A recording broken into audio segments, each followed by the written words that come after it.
My name is D. Dodson Drell. I was born in New Orleans on November 4th, 1947.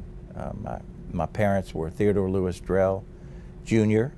and Annie D. Flynn Drell, and they married in 1935, I believe. And so I grew up there my whole life, and didn't leave there until I left and went into service. So all my education was in the city of New Orleans.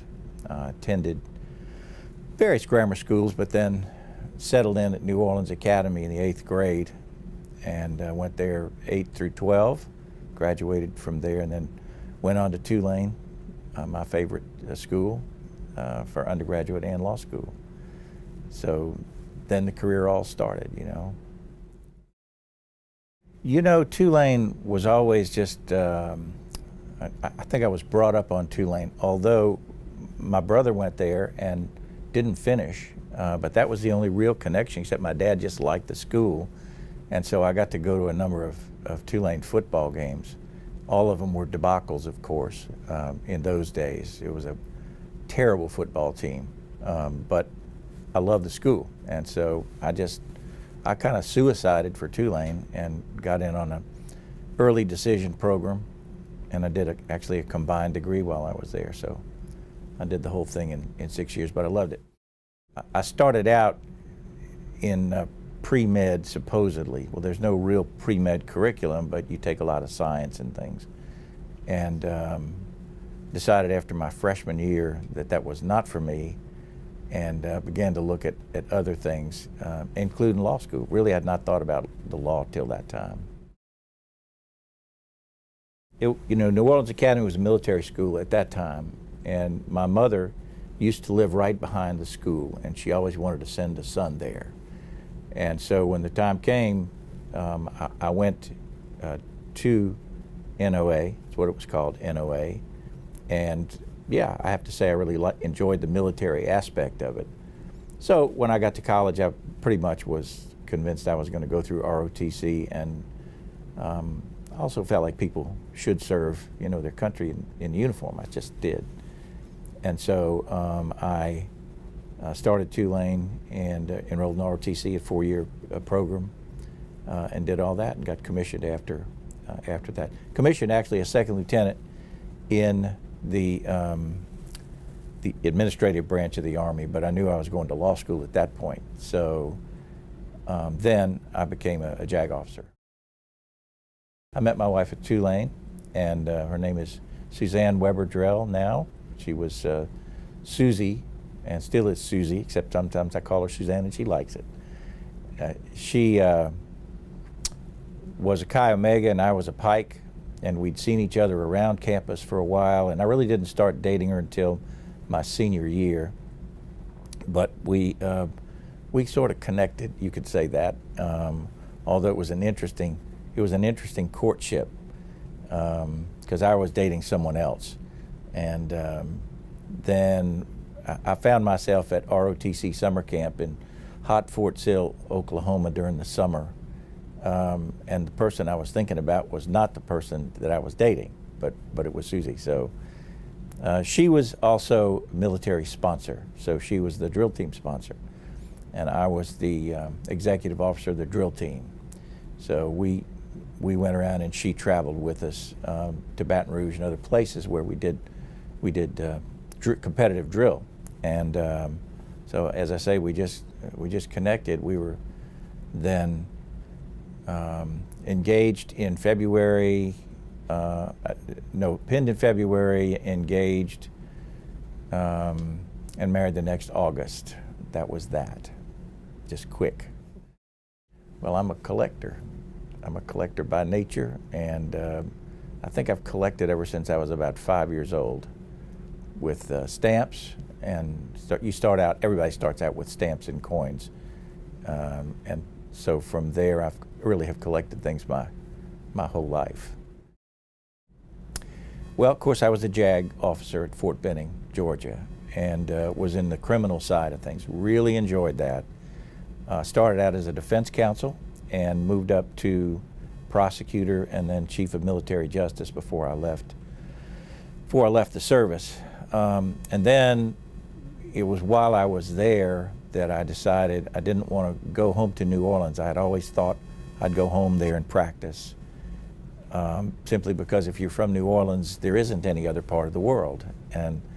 But I got away and really enjoyed a little smaller type town living in Columbus, Georgia. And so I came home on leave and decided, well, I think I want to move to Alexandria. And I came home and I talked to Susie about it and had to pick her up off the floor, and she said she'd really like to do that. So I started interviewing here. And the first job that I got was with a very seasoned and eminent trial lawyer named Camille Gravel. He had a firm, and you know, a lot of things in your life are kind of serendipitous. I went and I interviewed several times and walked the streets of Alexandria to knock on doors, and I wasn't getting any bites, and I wasn't sure how that was going to work out, whether I was going to actually be able to get a job here. And then I did a second stop at Camille's office, and he had said, come back and see me, and I did. Just stopped in one day, and he said, you know, I wasn't going to hire anybody, but he said, I just feel good vibes. He said, so I'm going to hire you. So that was it, and here we are. I was there 6.5 years. Yeah, in 1981, I moved over to the firm of Gold, Little, Simon, Weems, and Bruiser here in Alexandria, and it's a firm that's still alive and going. Change of name several times along the way, and I was there from 1981 until I took the bench in 2003. So my practice there was quite varied. I started out doing insurance defense work, and I continued to do some criminal work because I like to do courts martial and things like that as a carryover. But then I got really, really busy with one particular client. Interestingly, when Judge Pappy Little took the bench from there, I inherited one of his clients, which was a small, at that time, small power line contractor. And that work, the guy who owned the company was quite an entrepreneur and a real mover, and he wanted to really build his business. And we wound up working together all those years to the point that my practice kind of moved into the business side of things. Contracts, negotiation of contracts, mergers, acquisitions, and all that sort of thing. We built that company together, and then I got into OSHA law and just all kinds of things related to the power line construction business. And it was almost full time just doing that.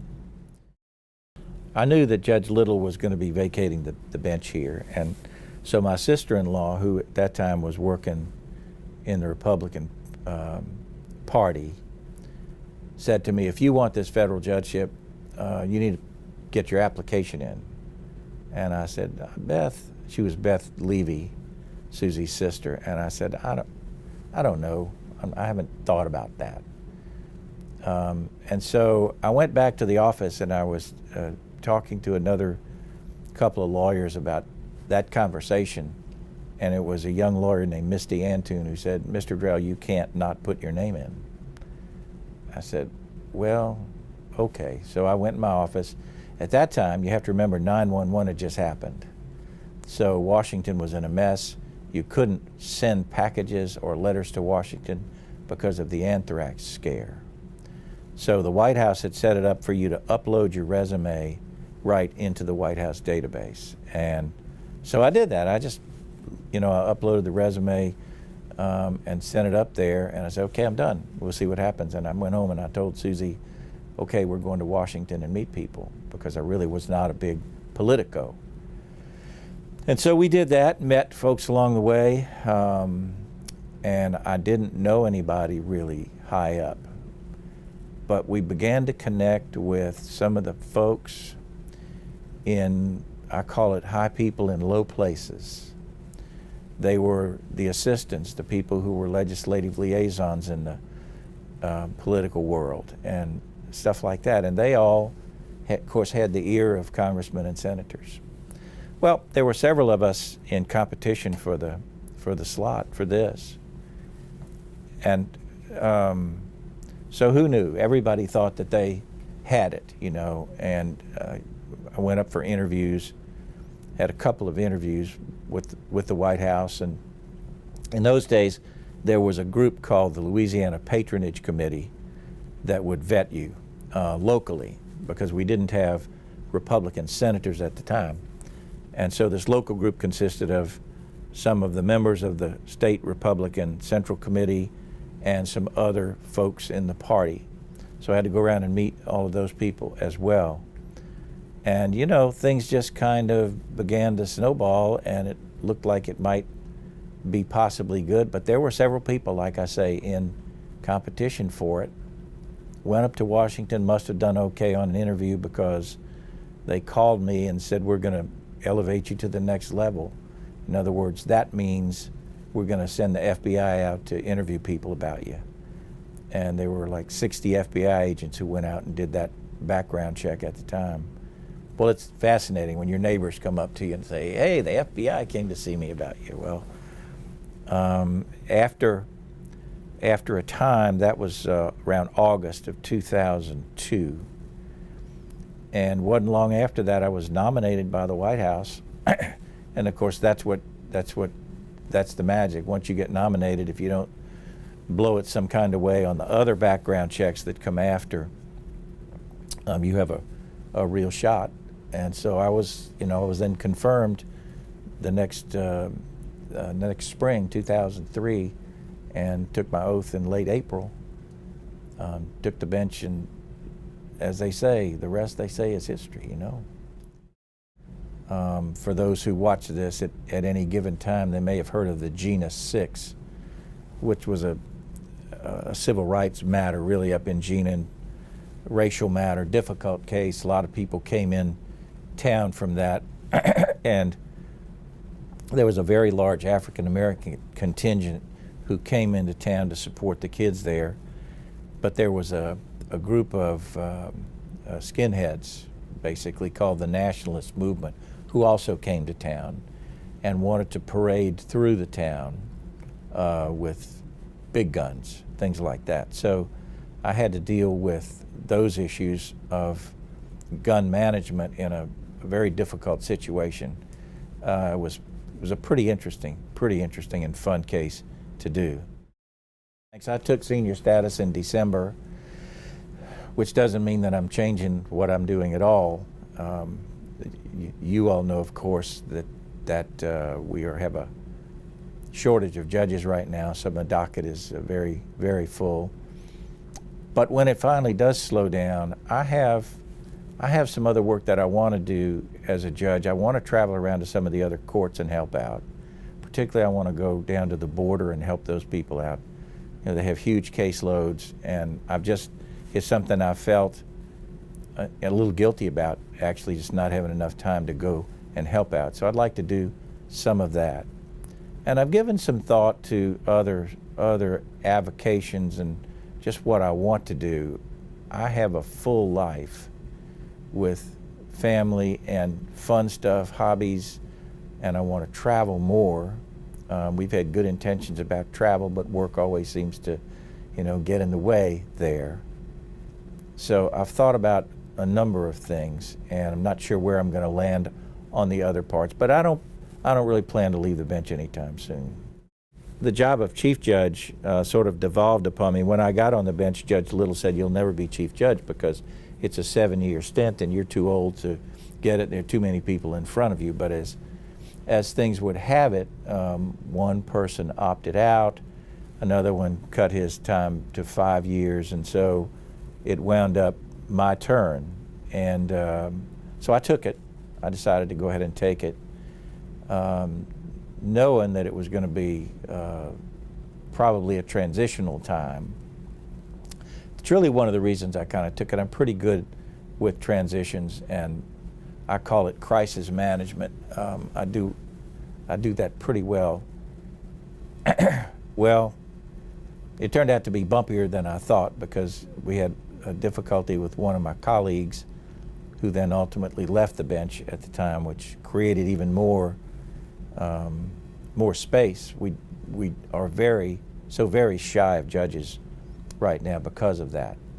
But you know, I feel good about it because we got through it. Nothing fell apart. We've slowed down a bit, and we have a lot of hole filling that we have to do along the way to kind of keep the system working. But I was able to come up with, you know, some methodologies to make that continue to happen along the way. So, you know, I left it feeling pretty good about it.